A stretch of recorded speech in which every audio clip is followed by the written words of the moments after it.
இரண்டு மனு உம்மிடத்தில் கேட்கிறேன். மரிக்கும் பரியந்தமும் அவைகளை எனக்கு மறுக்காமல். ரெண்டு காரியத்தை உங்ககிட்ட கேட்கிறேன் ஆண்டவரே, நான் சாகிறது வரை எனக்கு இது மறுக்காமல் தாரும். மாயையும் பொய் வசனிப்பையும் எனக்கு தூரப்படுத்தும். தரித்திரத்தையும் ஐஸ்வர்யத்தையும் எனக்கு கொடாதிருப்பீராக. மாயையும் பொய் வசனிப்பையும் எனக்கு தூரப்படுத்தும், தரித்திரத்தையும் ஐஸ்வர்யத்தையும் எனக்கு கொடாதிருப்பீ. ஏன்னா அடுத்த வார்த்தை வாசிங்க. பரிபூரணம் அடைகிறதுனால், அதாவது எனக்கு ஐஸ்வர்யத்தை நான் பரிபூரணம் அடைந்ததினால் மறுதலித்து, நான் உம்மை மறுதலித்து கர்த்தர் யார் என்று சொல்லாதபடிக்கும் தரித்திரப்படுகிறதுனால் திருடி என் தேவனுடைய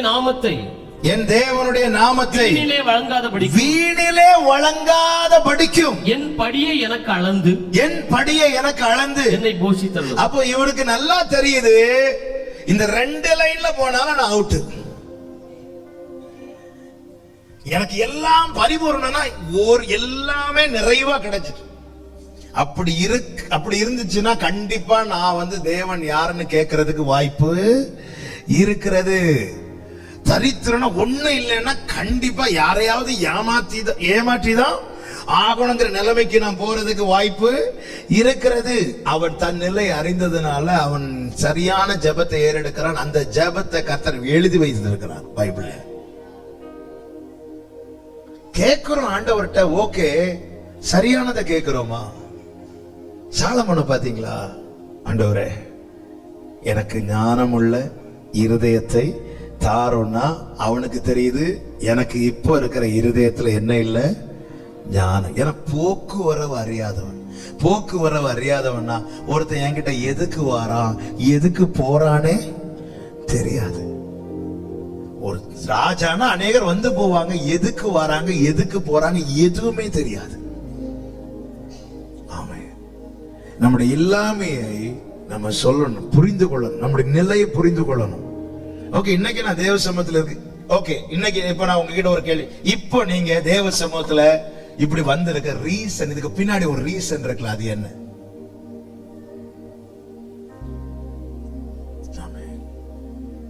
அந்த ரீசன் என்ன? இதே நாம ஒரு நெருக்கம் இருக்கும். நான் புரிவதற்காக சொல்ல, ஒரு நெருக்கம் இருக்குது. ஓகே, இந்த நெருக்கம் இல்லாத நாட்கள் நம்ம தேவ சமூகத்துல வந்திருந்தோமா? பிரச்சனை இல்லாத நாட்கள் நம்ம நார்மலா ஆராதிப்போம், அது வேற. ஆனா எக்ஸ்ட்ரா டைம் எடுத்து தேவ சமூகத்துல இருக்கிறோம்ல, இதுக்கு பின்னாடி ஒரு ரீசன் இருக்குல்ல. அந்த ரீசன் என்ன? அப்ப நமக்கு தெரியுது, நமக்கு எல்லாம் கொஞ்சம் சால்வா நல்லா அப்படி போயிட்டு கொஞ்சம் ஃப்ரீயா போயிட்டு இருந்ததுன்னா நம்ம தேவ சமூகத்தை விட்டு அப்படி நகர்கிறோம்ல. நான் என் நிலைமையை சரியா அறியாமல், எனவேதான் தாவீதுடைய ஜெபம் எப்படி இருந்துச்சு தெரியுமா? வேதனை உண்டாக்கும் வழி என்னிடத்தில் உண்டோ என்று பார்த்து, அவனுக்கு தெரியுது, ஆண்டவரே நான் உபத்திரவப்படுவதற்கு முன் வழி தப்பி, அப்ப என் வாழ்க்கையில பிரச்சனையே இல்லைன்னா நான் வழி தப்புறதற்கு வாய்ப்பு இருக்கிறது. அந்தி சந்தி மத்தியான வேளையில தியானம் பண்ணி முறையிடுகிறவன் ஒரு சாயங்கால வேளையில எல்லாரும் யுத்தத்துக்கு போயிட்டாங்க, தாவீதுக்கு யுத்தம் இல்ல, யாரும் அவங்க போயிட்டாங்கல்ல. கொஞ்சம் மேல பாக்குறவன் கொஞ்சம் அப்படியே கீழே பார்த்தான், அவ்வளவுதான். தெரியுது தாவீது, ஆண்டவரே பிரச்சனை குறையுதுன்னா என் பார்வை மாறுது, வேதனை உண்டாக்கும் வழி என்னிடத்தில் உண்டோ என்று பார்த்து நித்திய வழியிலே என்னை நடத்தும்.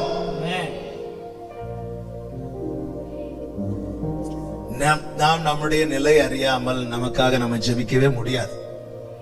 யாக்கோபு அதை அறிந்து கொண்டான், எனவேதான் தேவ சமுத்திர போய் விழுறான். ஆண்டவர் நீர் என்னை ஆசீர்வதித்தால் ஒழிய நான் உம்மை. ஏன்னா யாக்கோபு ஏசாவுடையதை எடுத்து கொண்டு வந்தான். ஆமை, அவன் எடுத்துக்கொண்டு வந்தது என்னைக்கு வேணாலும் அவன் கையிலிருந்து பறிக்கப்படும். ஆனால் கர்த்தர் கொடுக்கிறதை யாருக்கும் பறிக்க முடியாது. அவன் தன் நிலை அறிந்து கொண்டான். நான் எடுத்துக்கொண்டு வந்திருக்கிறேன், தேவ நீங்க என்ன பிளஸ் பண்ணுங்கிறான். நீங்க என்ன பிளஸ் பண்ணுங்க ஆண்டவரே. அவங்க அப்பா கிட்ட இருந்து எடுத்துட்டு வர ஆசீர்வாதத்துல வாங்கிட்டு வரான். அப்பா கிட்ட இருந்து வாங்கிட்டு வந்தாலும் அம்மா கிட்ட இருந்து வாங்கிட்டு வந்தாலும் அது நிலைக்கணும்னா பரலோக கரம் அதன் மேல இருக்கணும்.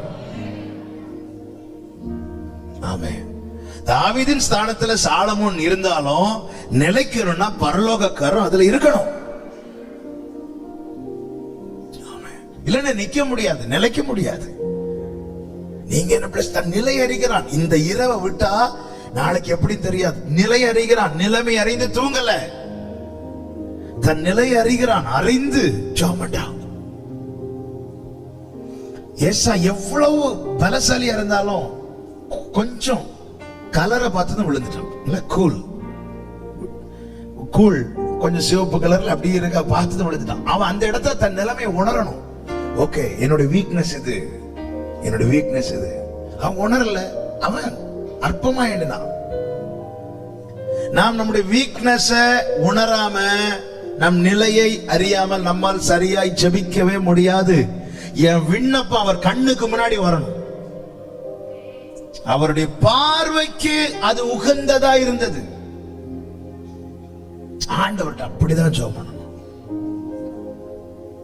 நான் ஆண்டவர்கிட்ட சில காரியங்களை கேட்டுட்டு எப்படி ஜெபித்து முடிப்பேன். ஆண்டவரே, நான் இப்ப கேட்கிறேன், இது என்னை உம்மை விட்டு பிரிக்குமானால் நான் தலைகீழா நின்னு கேட்டாலும் எனக்கு இது தந்துராதீங்க ஆண்டவரே. ஆமென். இது என்னை உம்மை விட்டு விலக்குமானால் நான் கண்ணீர் வடித்து கேட்டாலும் எனக்கு தந்துராதீங்க ஆண்டவரே. இது என்னை உம்மை விட்டு பிரிக்குமானால் நான் உபவாசித்து கேட்டாலும் எனக்கு தந்துராதீங்க ஆண்டவரே.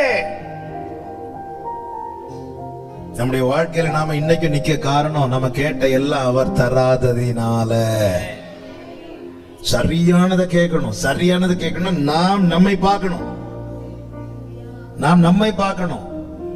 நம்மள அடுத்தவங்களை பார்க்கிறது வரைக்கும் சரியானதை கேட்கவே மாட்டோம். நம்மை பார்க்கணும். சிங்காசனத்துல உட்கார்ந்து இருந்ததும் எல்லார் கண்களும் சாலமோனை பார்க்கும். எல்லாரும் சாலமோனை பார்க்கறான்னா சாலமோன் எல்லாரையும் பார்க்கணும். ஆனா சாலமோன் எல்லாரையும் பார்க்கறதுக்கு முன்னாடி தன்னை பார்த்தான்.